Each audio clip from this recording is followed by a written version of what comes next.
Welcome to the Humanist Report. I'm Mike Figueredo. Today's episode is brought to you by audibletrial.com/humanist report. When you sign up for a free 30-day trial, you will get a free audiobook of your choice. And whenever you do that, Audible will actually give the Humanist Report $15. So you support the show just by us referring you to Audible. And plus, they're actually a really great service. So go ahead and check that out. Today, we have a very good episode for you. I'm going to be talking about Kim Davis, the Rowan County clerk in Kentucky, who defied the Supreme Court's order and will not be issuing marriage licenses to gay couples, and now she is being held in contempt of court. I'll also be discussing Bernie Sanders and the DNC chief, Debbie Wasserman Schultz, and I'll tell you my opinion on her and give you an update on the exclusivity clause story, which I first covered here. Now, I'll preemptively apologize to all of my viewers. I'm getting over a cold. I'm still not well, so if I break out into a coughing fit in the middle of a video, just know that I'm doing everything I can to not do that, but it's very difficult. That's kind of the reason why I didn't get out videos as much, because I kind of filmed one episode, took a week off, and then just really stretched those videos out as much as I could. So that's why. But anyways, I hope that you can enjoy the show in spite of that. I'm going to make a very bold prediction. Here it is. Hear me out. Bernie Sanders is going to win the Democratic nomination and ultimately go on to be the 45th president of the United States. This may seem premature and completely irrational because the first primary isn't until February and the general election is more than a year away, but I actually have my reasoning as to why I think this is going to be the case. So there's two specific reasons in mind. Now, first and foremost, if the poll numbers continue to rise steadily in his favor, well, he will win according to current trajectories. That's just math. Now, second of all, our country is really at a breaking point. So when you look at the actual political climate of the United States, you'll see that all indications, all signs point to the fact that we may be on the precipice of a political revolution. So let me elaborate more on both of these points, but first I'll talk about the polls. So now multiple polls show that Bernie Sanders is beating Hillary Clinton in New Hampshire, which is a key primary state. Very important. Now furthermore, Bernie Sanders is closing the gap in Iowa as well. If you look at this chart, you'll see that he is now within striking distance and will probably overtake her within the next month or so, if not sooner. And when you look at aggregate polling data, you'll find that Bernie's electability and national favorability continues to rise, while Hillary Clinton's continues to fall. So now, Hillary Clinton's numbers are not falling because her campaign is embroiled in controversy over this email scandal, nor is it falling because the first word that comes to mind when voters think of Hillary Clinton is liar. That's actually a poll. I'm not just saying that to be mean. That's what one poll found. That's not the case. Bernie's meteoric rise can be attributed to the fact that he excites people because he's proposing real solutions to the most pressing issues of our time.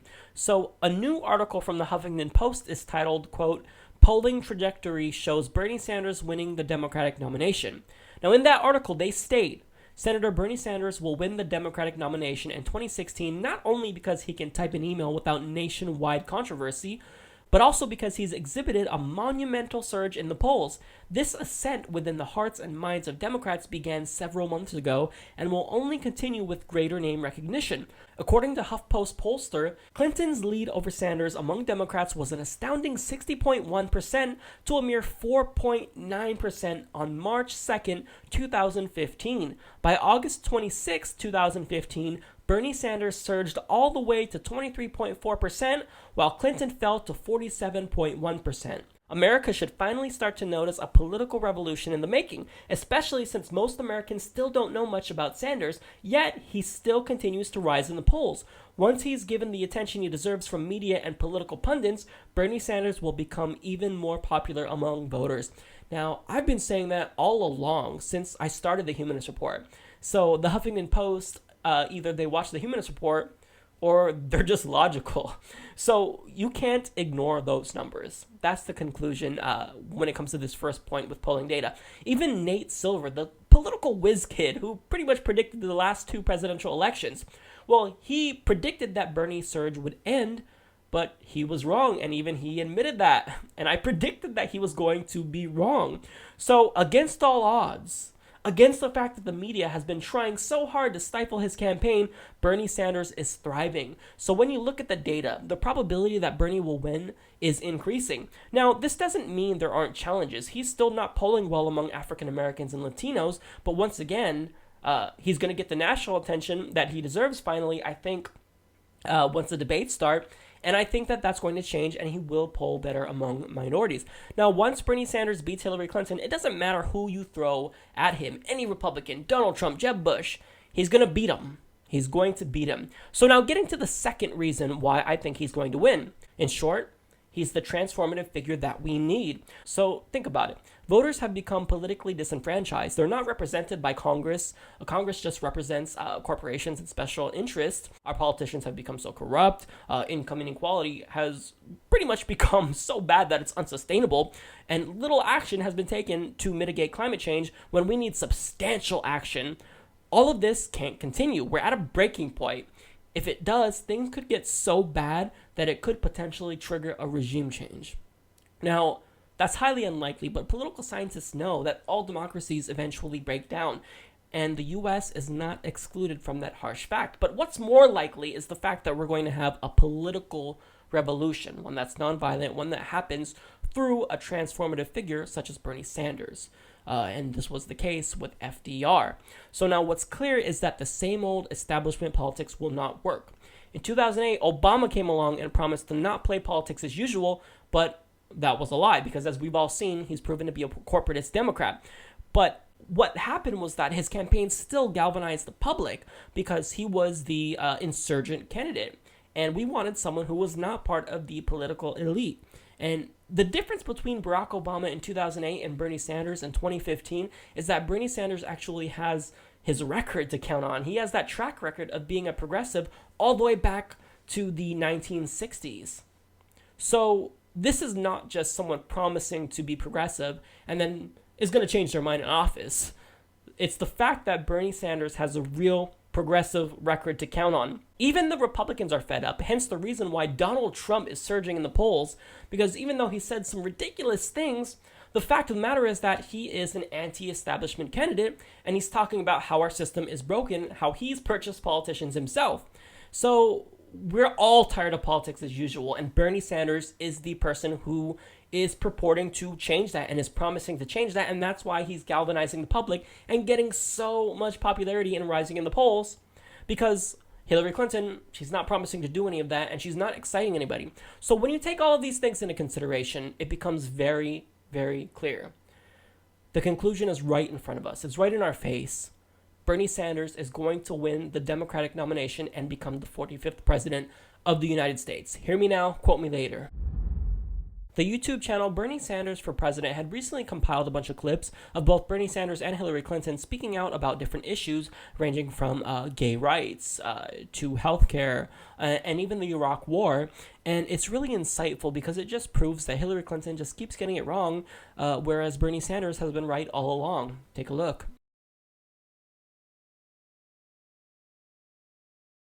Any vote that might lead to war should be hard, but I cast it with conviction. I know that there have been a lot of questions about Iraq posed to candidates over the last weeks. I've made it very clear that I made a mistake, plain and simple. Mr. Speaker, in the brief time I have, let me give you 5 reasons why I'm opposed to giving the President a blank check to launch a unilateral invasion and occupation of Iraq, and why I will vote against this resolution. You are looking at a senator and a former congressman, and as a congressman, I voted against the war in Iraq. I believe that marriage is not just a bond, but a sacred bond between a man and a woman. I do not support gay marriage. LGBT Americans are our colleagues, our teachers, our soldiers, our friends, our loved ones. And they are full and equal citizens and deserve the rights of citizenship. That includes marriage. That's why I support marriage for lesbian and gay couples. I support it personally and as a matter of policy and law. Now, my ears may have been playing a trick on me, but I thought I heard the gentleman a moment ago say something, quote unquote, about homos in the military. Was I right in hearing that expression? Absolutely. Putting homosexuals in the military. You said something about homos in the military. Was the gentleman referring to the many thousands and thousands of gay people who have put their lives on the line in countless wars defending this country? Was that the group of people that the gentleman was referring to? I'm talking about the military. People in the military do not support. That's not what we were talking about. You used the word homos in the military. You have insulted thousands of men and women who have put their lives on the line. I'm talking about you and liberals like you that keep. I go out to high schools all over the state of Vermont. I go to the conservative parts of the state, and I ask the kids, I said, raise your hand. Tell me what you think about gay marriage. And kids kind of shrug their shoulders, and they say, what are you talking about? What is the big deal? Which is exactly what we've always wanted in the first place. What is the big deal? All right. And let me also say, I will defend the Affordable Care Act. We've got to defend the Affordable Care Act. It is time that the United States of America join the rest of the industrialized world and guaranteed health care to all people as a right, not a privilege. President, would you sign a bill, yes or no, please, in favor of allowing the Keystone XL pipeline? This is President Obama's decision, and I am not going to second guess him because I was in a position to set this in motion, and I do not think that would be the right thing to do. So I want to wait and see what he and Secretary Kerry decide. If it's undecided when I become president, I will answer your question. If you listen to what the scientific community is saying, overwhelmingly, is that climate change is real. It is caused by human activity. It is already causing devastating problems.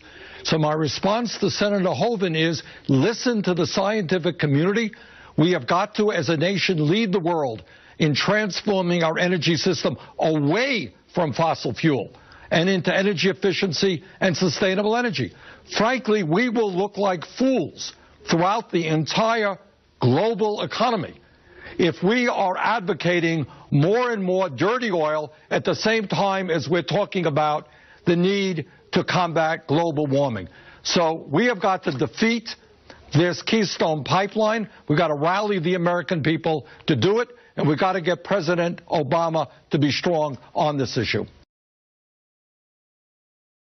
We need to fix our dysfunctional political system and get unaccountable money out of it once and for all, even if that takes a constitutional amendment.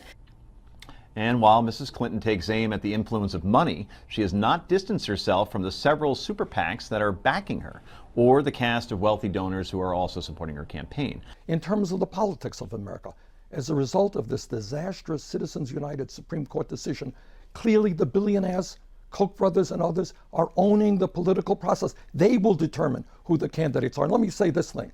If elected president, I will have a litmus test in terms of my nominee to be a Supreme Court justice. And that nominee will say that we are going to overturn this disastrous Supreme Court decision on Citizens United, because that decision is undermining American democracy. I do not believe that billionaires should be able to buy politicians.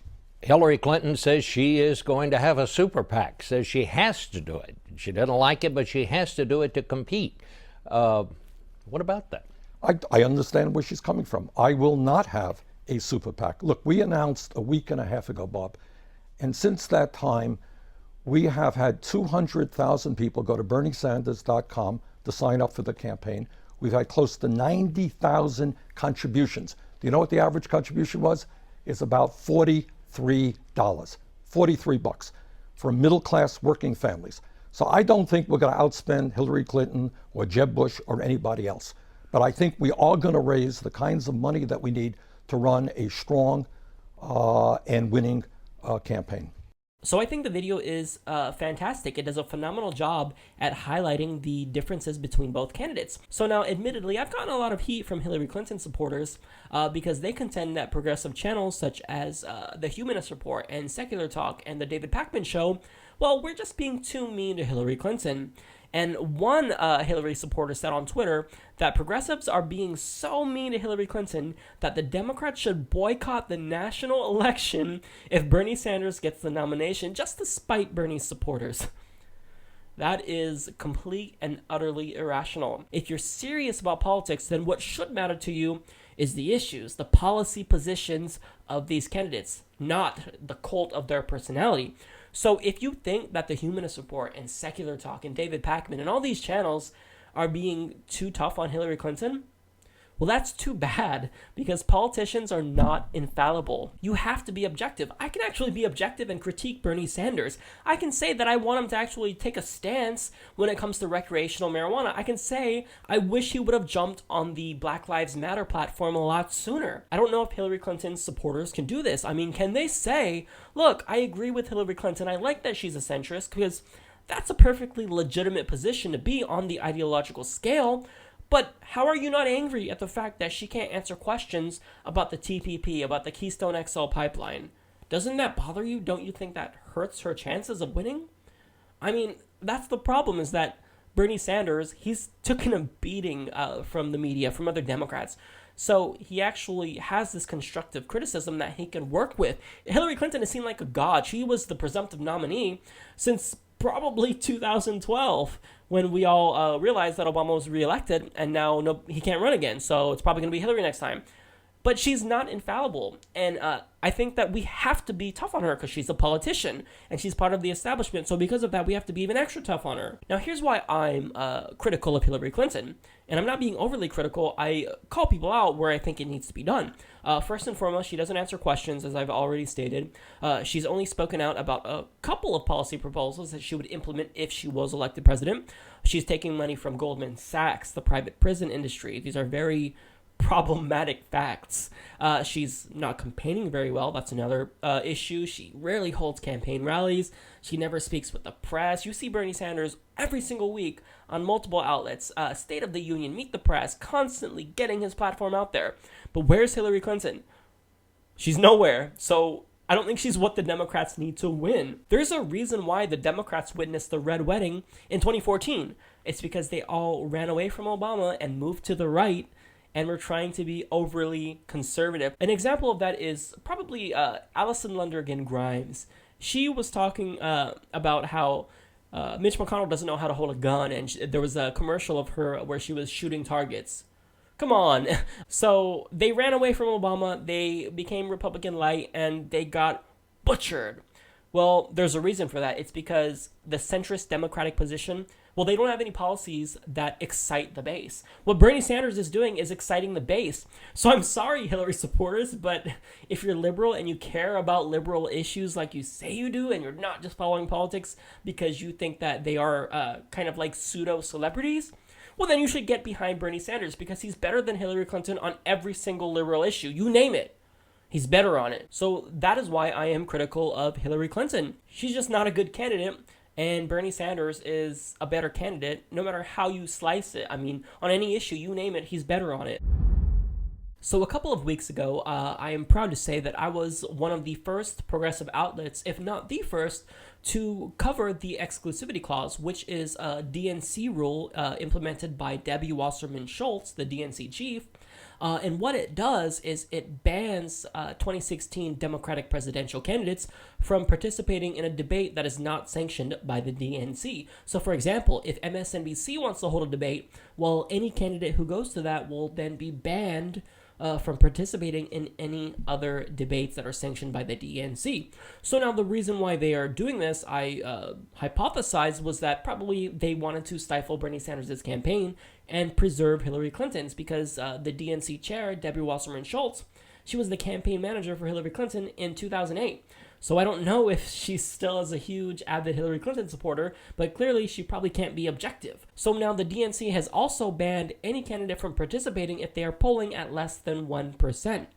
Now this doesn't necessarily concern Bernie Sanders because he's polling very well, but candidates such as Lawrence Lessig, Lincoln Chafee, Jim Webb, well, they're not really going to be happy about this. Now, I don't care about any of those candidates. I still think we need more people, because 3 people doesn't look very democratic for a big party, one of the biggest in the U.S., one of 2. So The Hill explains, Sanders on Sunday accused the DNC of being dead wrong in its debate strategy, while O'Malley charged the leaders of his own party with pushing a rigged process designed to advantage Clinton. I think it's a big mistake for us as a party to circle the wagons around the inevitable frontrunner, O'Malley said last week. Wasserman Schultz's office did not respond to requests for comment this week, but the DNC chairwoman has defended the debate schedule, saying the 6 events will both lend voters ample opportunity to hear from our candidates about their vision for our country's future and highlight the clear contrast between the values of the Democratic Party, which is focused on strengthening the middle class, versus Republicans. Okay, so that is basically a non-response. She's saying, look, you don't like it? Tough. Deal with it. Now, I absolutely agree with Martin O'Malley when he says that this is a rigged process. And I agree with Bernie Sanders when he says that the DNC is dead wrong for implementing this rule. Now, I like this because I get to gloat a little bit, because when I first posted the video about the exclusivity clause, I had a couple of my viewers say, look, you're being a little bit too conspiratorial. I mean, you could disagree with this clause, but to say that they're doing it to benefit Hillary Clinton, it seemed just a little bit like you're in Alex Jones territory. But I mean, look, the candidates are saying it now. The fact of the matter is that Debbie Wasserman Schultz, as I stated, was the campaign manager for Hillary Clinton. So, come on.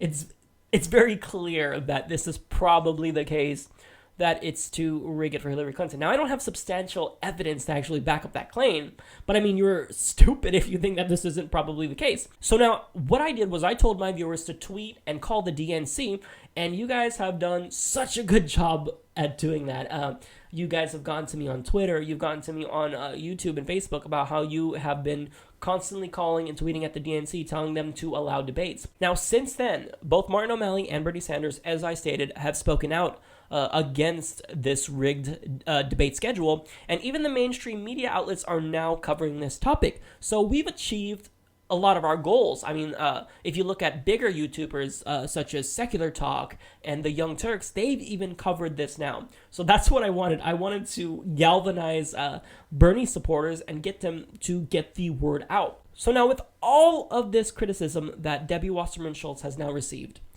she is refusing to amend the debate schedule, and at a minimum, she's not even at least dropping the exclusivity clause.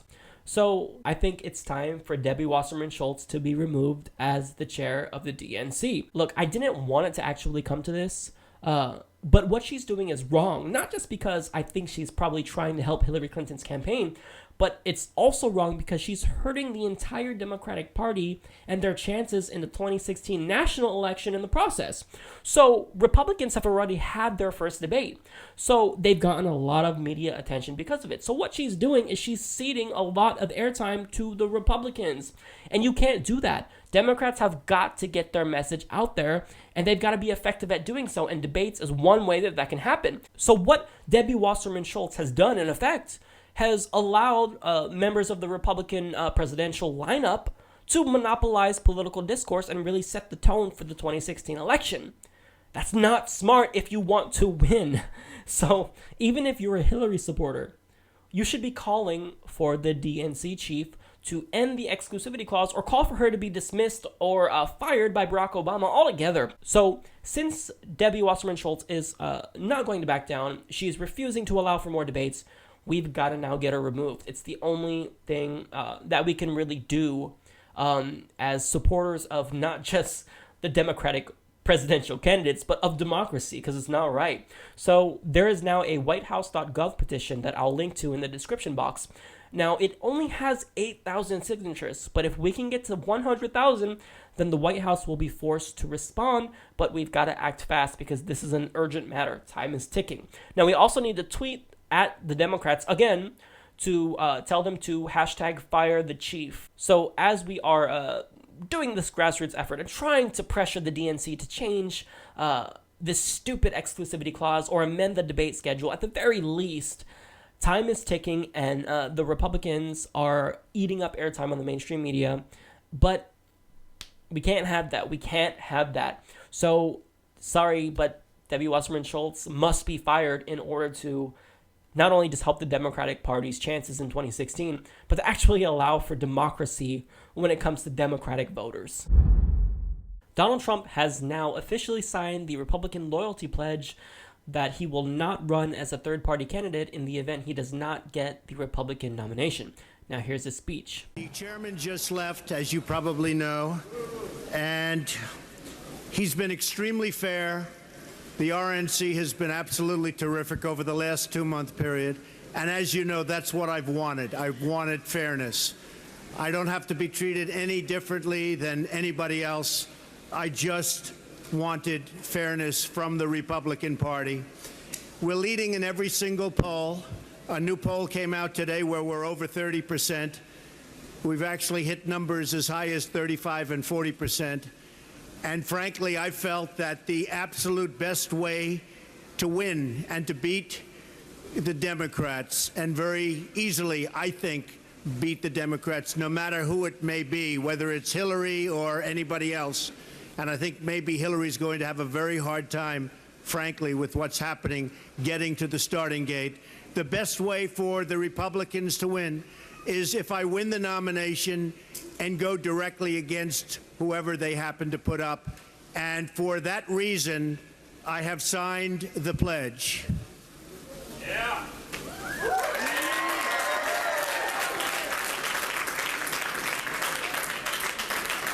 So I will be totally pledging my allegiance to the Republican Party and the conservative principles for which it stands, and we will go out and we will fight hard and we will win. We will win.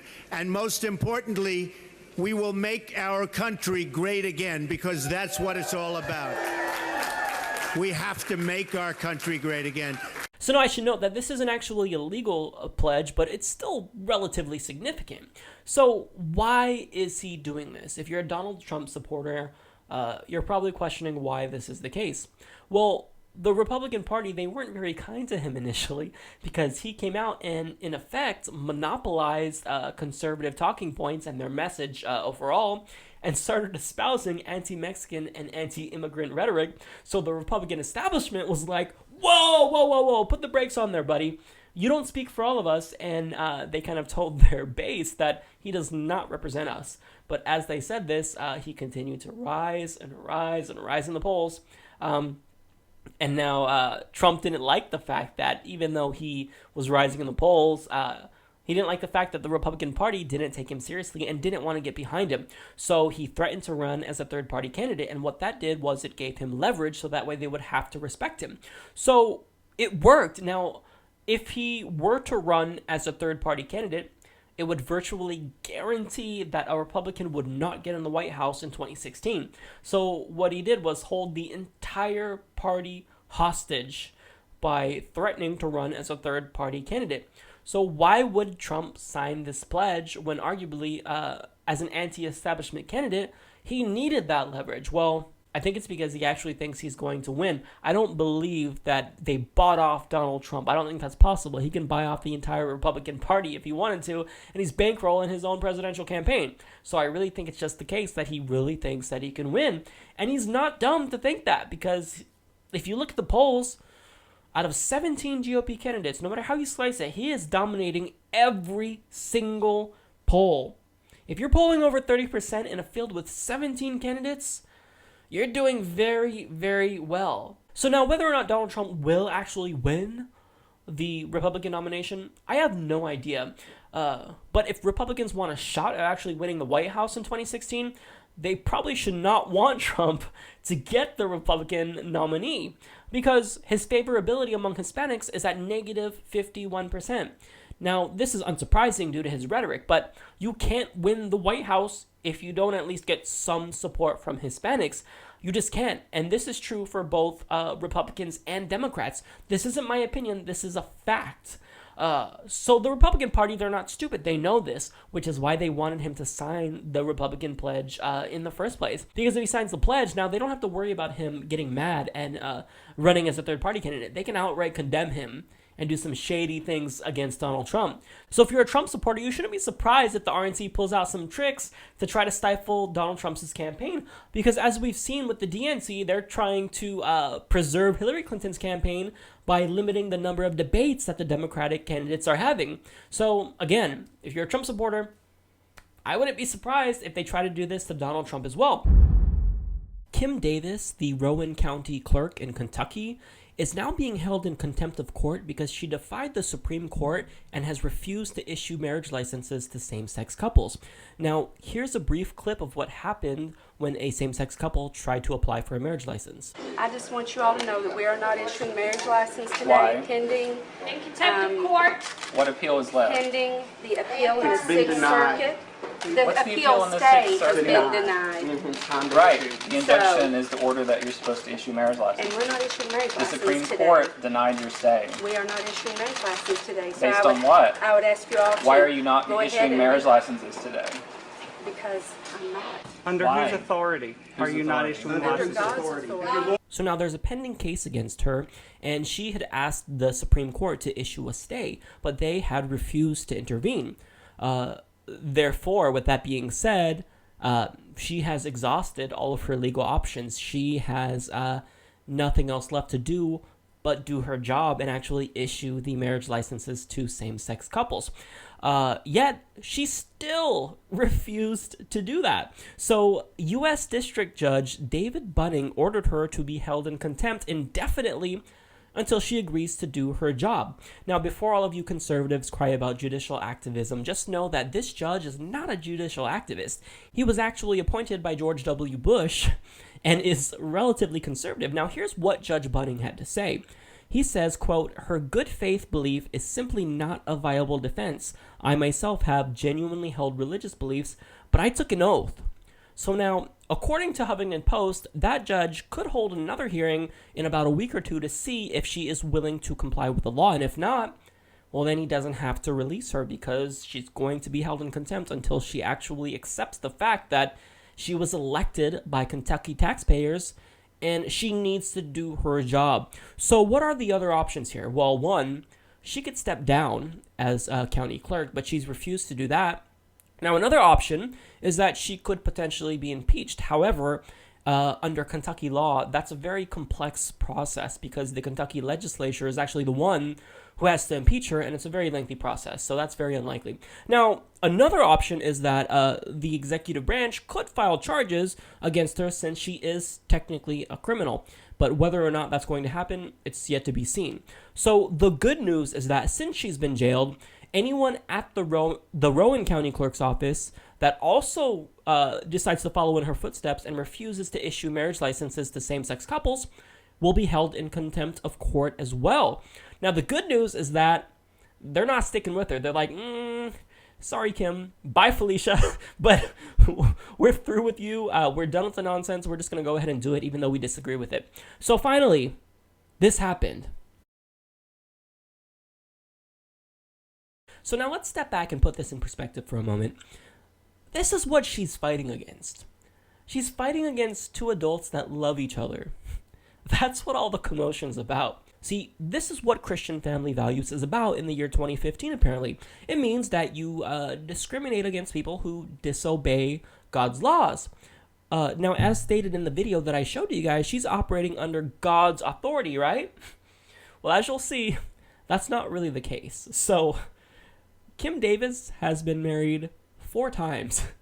Now, I'm going to explain to you the ridiculousness of her past with marriages and how she's violating traditional marriage herself, but I'm going to read it really slow, so try to bear with me here because this is difficult because there's a lot going on. So, while she was married with husband number 1, she fathered twins with husband number 3, and then she divorced husband number 1 and married husband number 2. So she had kids with what would eventually become her 3rd husband, but she found someone else and married him and divorced her 1st husband. So now husband number 2 then adopted the twins that she fathered with husband number 3, but then she eventually divorced husband number 2 and married husband number 3, which is the individual who she had the twins with. So now she has since divorced husband number 3 and has remarried husband number 2. The man who adopted number 3's kids. So this is now her 4th marriage. oops. Looks like she's not following God's law as well, and under God's authority, well, she's just as guilty as gay people, if not more, because all of the men that she has been with since her first husband, well, technically by biblical standards, by her own God's standards, she's committing adultery. It's that simple. Now, the thing that's ironic here is that her God hates adultery so much that he decided to make it one of the 10 Commandments. Now, when it comes to homosexuality in general or same-sex marriage, God didn't care so much about that, to the extent that he thought, you know what, I'm not even going to put that in the 10 Commandments. I don't give a shit. Just don't cheat on your spouse. Don't remarry. So it's clear, Kim Davis is a gigantic hypocrite. This isn't about her religious values. That's just something that she's using as a justification for her bigotry. But even if it were the case that she was very genuine about her Christianity, that she had these long-held religious beliefs, well then, that doesn't matter. It doesn't matter what your religious beliefs are, because she is a government official. Now, what's the one thing that we're all thinking about this? Well, she got arrested. She's going to be seen as a martyr. She's going to be a superstar on the right. But it's not going to be the case that, I don't know if you remember the pizza place. I think it was called Memories Pizza, where they said that they would not serve a gay couple if they came in and wanted them to cater their wedding, which I don't know which gay couple would want their wedding catered with pizza. But anyways, they got a GoFundMe page and made almost $1 million. See, what Kim Davis is probably thinking is, look, I'm going to be a martyr. I'll just suck it up. I'll be in jail for like a week. But in the end, they're going to set up a GoFundMe page in my name, and we're going to be set for life now, $1 million. But here's the deal. GoFundMe actually changed their terms and conditions so that way if an individual is guilty of committing a crime, you cannot raise money for them. So it is not going to be the case that Kim Davis will have a $1 million or potentially multi-million-dollar GoFundMe account. So it's not really working out in her favor to be a bigot. So now this is what Kim Davis gets for all of this. Her picture is going to be in the civil rights section of all history books, and she's going to be known as the bad guy forever. And she's not even going to be rich because of it. She has nothing to gain now. All she has to gain is prison time. So, again, this is just ridiculous. So we'll see really how long she's going to hold up and will remain in custody. Now, because, I mean, look, the choice really is hers. All she has to do is say, look, I'm going to issue marriage licenses to gay people. I understand now that what I did was wrong, but she's not going to do that. Now, here's one thing that's I think really interesting. Even the Republican presidential candidates such as Jeb Bush and Donald Trump, they've even condemned her actions, saying that she needs to follow the law. So now if you've lost Republicans, you're done. You're on a sinking ship. Just get off of it, Kim. Come on. So now with that being said, she has garnered support from some bigots. There was the hashtag #FreeKimDavis on Twitter. Now, that was almost immediately hijacked. So I'm going to read you some of my favorites from the hijacked tweets. So here's one of them. Free Kim Davis. She's the white Rosa Parks who refuses to get off the bus until the bus stops letting black people on again. Very well said. From Joe My God. Free Kim Davis because we do not want her turning gay in jail. I don't know why he hashtagged Ben Carson. Maybe there's something that I'm missing from that. But anyways, my favorite one. Hashtag Free Kim Davis. Worst coupon ever. So that one wins in my opinion. So what's the takeaway? The takeaway is that it's 2015. Being a bigot does not pay off anymore. Stop it. Bill Maher had Rick Santorum on his show last week, and they actually sparred pretty hard over the issue of climate change. So I'll let you guys see the clip, and then we'll come back and discuss it. And we're going to run into problems there, because I don't think you think climate change is a real problem. And I'm not alone. I mean, the most recent survey... You're not alone. The most recent survey of climate scientists said about 57% don't agree with the idea that 95% of the change in the climate is being caused by CO2. Again? There was a survey done of 1,800 scientists, and 57% said they don't buy off on the idea that CO2 is the knob that's turning the climate. There's hundreds Rick, of reasons I don't that know. climate's I don't changed. know what ass you're pulling that. I'm not. But that is not. I'll send you the survey. Okay. It's 1,800 climate scientists. That's number one. Number two, the 97% figure that's thrown around.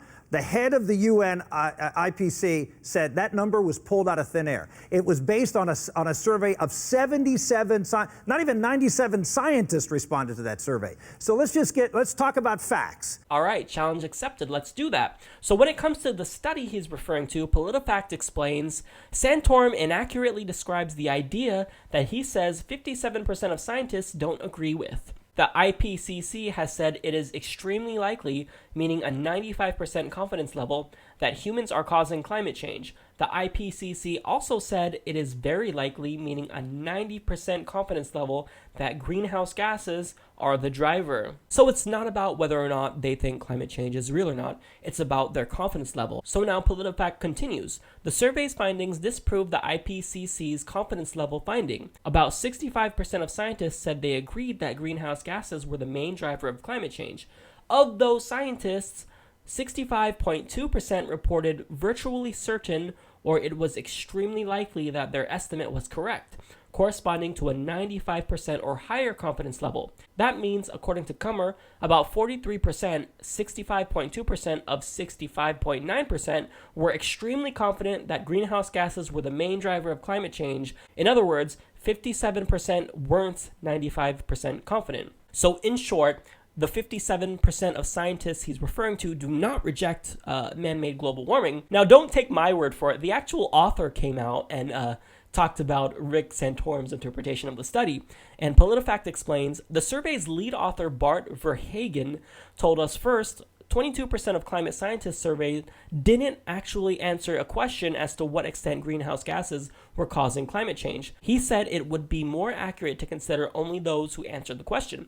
Now, second, Kummer only counts scientists who were 95% or more confident that greenhouse gases drive climate change when the actual IPCC statement reports a 90% certainty. So basically, Rick Santorum's claim is not consistent with the results from our survey. So in short, the real findings of the survey maintains that there is a scientific consensus that global warming is real and it's man-made, but the levels of confidence vary between 90 and 95%. Now, Rick Santorum also made the second claim that the 97% figure is completely bogus. He says that that figure does not account for the amount of scientists who believe in man-made climate change because it's overblown and their survey sample was too small. They only used 77 scientists. So now that's false, because in a meta-study involving just under 14,000 peer-reviewed climate articles published between 1991 and 2012, only 24 reject global warming. I'll show you the chart. Again, I'll reiterate that.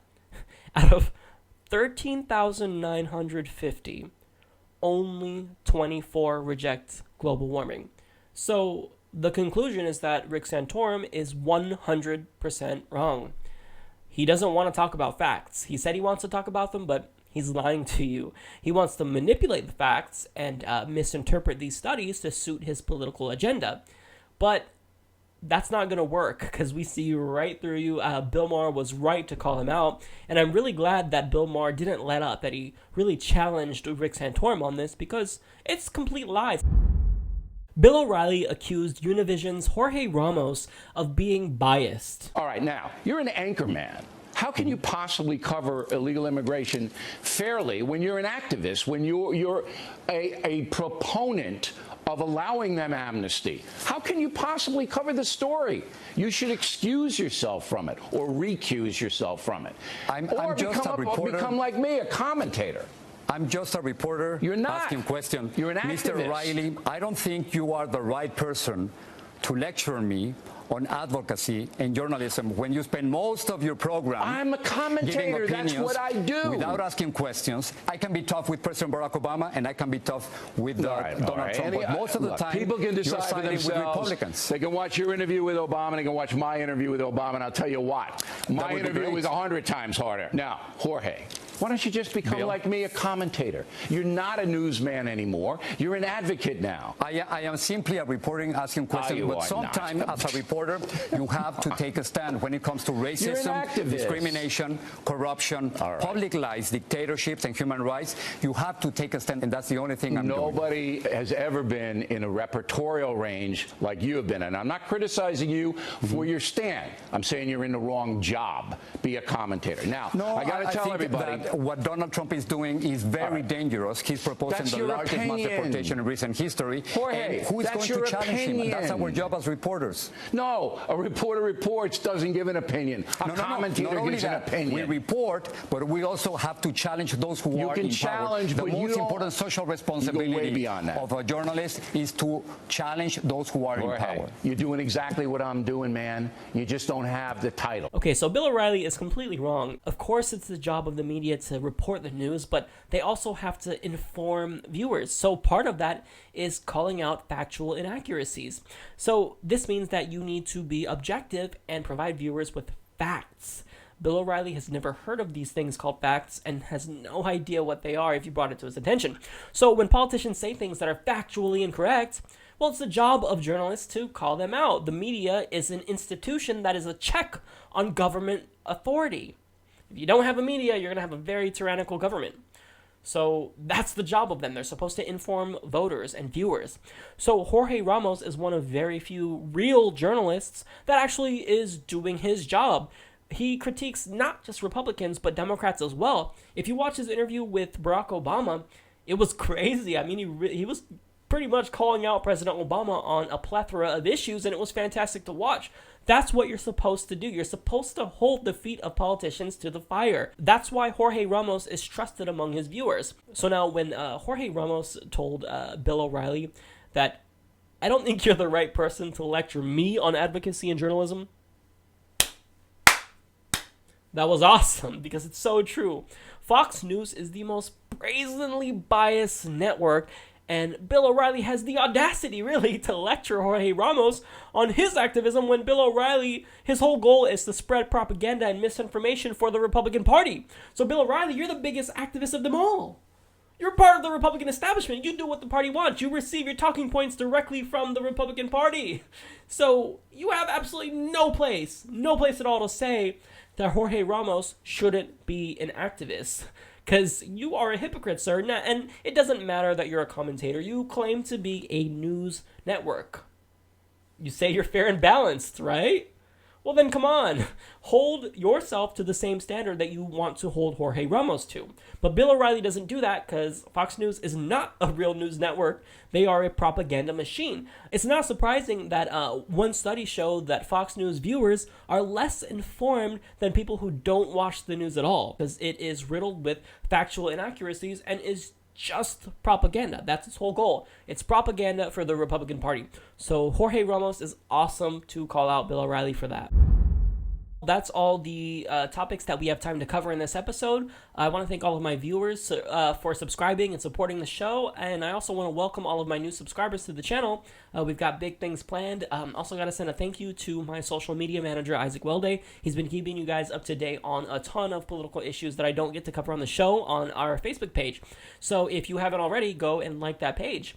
That is our show. I will see you guys next week. Take care.